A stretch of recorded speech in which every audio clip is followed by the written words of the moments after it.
Deputy convener سنی تحریک علماء board اور میرے ساتھ دائیں جانب محمد آفتاب قادری رکن مرکزی رابطہ کمیٹی سنی تحریک اور میرے بائیں جانب محمد شہزاد قادری رکن مرکزی رابطہ کمیٹی سنی تحریک۔ محترم صحافی حضرات، سب سے پہلے ہم آپ کے تہہ دل سے مشکور ہیں کہ آپ آج ہماری دعوت پر یہاں تشریف لائے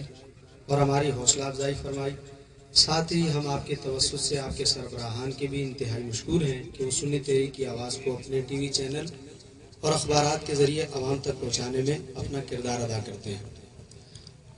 محترم صحافی حضرات، جیسا کہ آپ کے علم میں ہے کہ ملک پاکستان میں کچھ عرصے سے مختلف سیاسی رہنماؤں کی جانب سے توہین رسالت کے قوانین میں ترامیم یا اسے ختم کرنے کی سامراجی قوتوں کے اشاروں پر کام کیا جا رہا ہے، اور یہ پیغام دینے کی کوشش کی جا رہی ہے کہ توہین رسالت کے قانون سے اقلیتوں کا استحصال ہو رہا ہے۔ سانحہ گوجرا کا واقعہ ہوا یا سانحہ اورنگی ٹاؤن، توہین رسالت کے خاتمے کی بات کی جا رہی ہے۔ ان تمام کے پس وہ بیرونی طاغوتی قوتیں ہیں جو ملک پاکستان میں اسلام کی سربلندی کے خلاف کام کر رہی ہیں۔ معزز صحافی حضرات، گزشتہ روز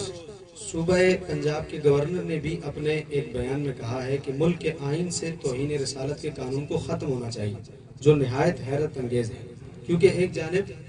ملک کی تمام سیاسی جماعتوں کے متفقہ وزیر اعظم سید یوسف رضا گیلانی صاحب 1973 کے آئین میں کی جانے والی ترامیم کے خاتمے کا راگ الاپ رہے ہیں، تو دوسری جانب انہی کی پارٹی اور انہی کے آشیرواد سے پنجاب کے گورنر 1973 کے آئین میں موجود توہین رسالت کے قانون کو ختم کرنے کی بات کر رہے ہیں۔ معزز صحافی حضرات، ملک پاکستان کے قانون سے توہین رسالت کے قانون کو ختم کرنے کا مقصد قادیانیوں اور ختم نبوت کے منکرین کو مسلمانوں کے نظریات اور ایمان کے خلاف سرگرم ہونے کی کھلی چھوٹ دینے کے مترادف ہے، اور اس قانون کے خاتمے سے اسلام کے منکرین اور آخری رسول صلی اللہ علیہ وسلم پر ایمان رکھنے والے مسلمانوں کی کھلے عام دل آزاری کرنے کی چھوٹ دینا ہے۔ اور ہم سمجھتے ہیں کہ ختم نبوت کے منکرین کو پاکستان میں کھلی آزادی دینے کا مقصد ان کی نام نہاد تبلیغ کی آڑ میں سرکار دو جہاں نور مجسم صلی اللہ علیہ وسلم کی نبوت کا کھلے عام انکار کرنا ہے، اور اس بات کا کھلے عام اعلان کرنا ہے کہ انبیاء کرام کے دنیا میں آنے کا سلسلہ جاری ہے، اور اگر کوئی مسلمان یہ بات تسلیم کر لے تو وہ اسلام کے دائرے سے خارج ہو جاتا ہے۔ محترم معزز صحافی حضرات، سنی تحریک نے توہین رسالت کے خلاف ہر محاذ پر جہاد کیا ہے، اور 16 فروری سن 2005 میں جب ڈنمارک سمیت دیگر یورپی ممالک میں آپ صلی اللہ علیہ وسلم کی شان میں گستاخی کی گئی، اس وقت بھی سنی تحریک نے ملک گیر پر امن احتجاجی ریلی نکال کر دنیا کو بتا دیا تھا کہ حضور صلی اللہ علیہ وسلم کے متوالے حضور علیہ السلام کی شان میں کسی صورت گستاخی کو برداشت نہیں کریں گے۔ معزز صحافی حضرات، سنی تحریک کے قائدین و کارکنان نے توہین رسالت پر اپنی جانوں کا ہمیشہ نذرانہ پیش کیا ہے، اور آج بھی توہین رسالت پر اپنی جانیں لٹانے کو تیار ہیں، اور آج اس پریس کانفرنس کے ذریعے ہم توہین رسالت کے قانون کو ختم کرنے والوں اور ان کے حواریوں کو بتا دینا چاہتے ہیں کہ اگر توہین رسالت کے قوانین کو ختم کرنے یا اس میں ترامیم کی کوشش کی گئی تو سنی تحریک ہی نہیں بلکہ ملک بھر کے تمام عاشقان مصطفیٰ صلی اللہ علیہ وسلم اپنے سروں پر کفن باندھ کر تحفظ ناموس رسالت کے لیے سڑکوں پر نکل آئیں گے، اور کفن پوشوں کو سنبھالنا حکومت کے بس کی بات نہ ہوگی۔ محترم صحافی حضرات، اس وقت ملک شدید اندرونی و بیرونی خطرات سے دوچار ہے۔ ملک کے دو صوبے بلوچستان اور سرحد میں حالات خراب سے خراب تر ہوتے جا رہے ہیں۔ ملک کے عوام آٹا، چینی، پیٹرول اور بجلی کی لوڈ شیڈنگ کے عذاب سے دوچار ہیں۔ آٹے اور چینی کے لیے لائنوں میں لگنے والے موت کی گھاٹ اتر رہے ہیں۔ تو ایسے وقت میں قادیانیوں کے ایشو کے ساتھ ساتھ ختم نبوت کے قانون کو ختم کرنے کی سازش کی جا رہی ہے۔ محترم صحافی حضرات، سنی تحریک کا اقلیتوں کے حوالے سے موقف بھرپور اور واضح رہا ہے کہ ہم اقلیتوں کے حقوق کے حامی ہیں، اور ہم ملک پاکستان میں اقلیتوں کی مکمل آزادی چاہتے ہیں، لیکن اس کا یہ مقصد نہیں کہ اقلیتوں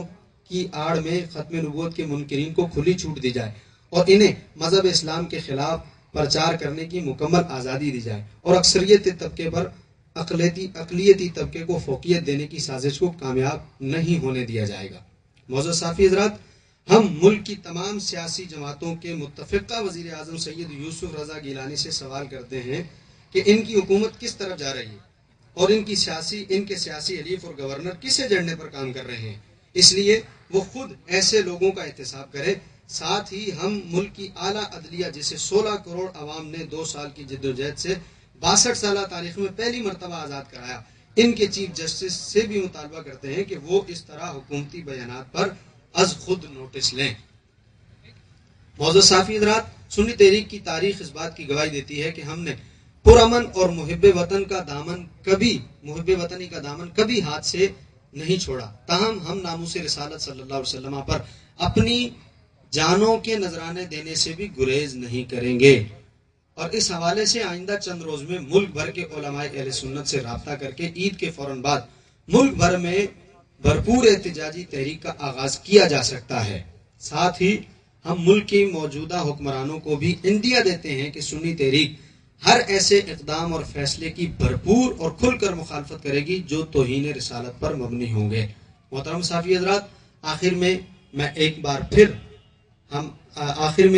پھر ہم آپ کے شرکت پر آپ کے مشکور ہیں اور امید کرتے ہیں کہ آپ اپنی صحافتی اور مذہبی ذمہ داریوں کو بروئے کار لاتے ہوئے توہین رسالت کے قوانین کے آئین سے خاتمے کی آواز کو ہمیشہ کے لیے دبانے میں ہمارے ساتھ بھرپور تعاون کریں گے. والسلام.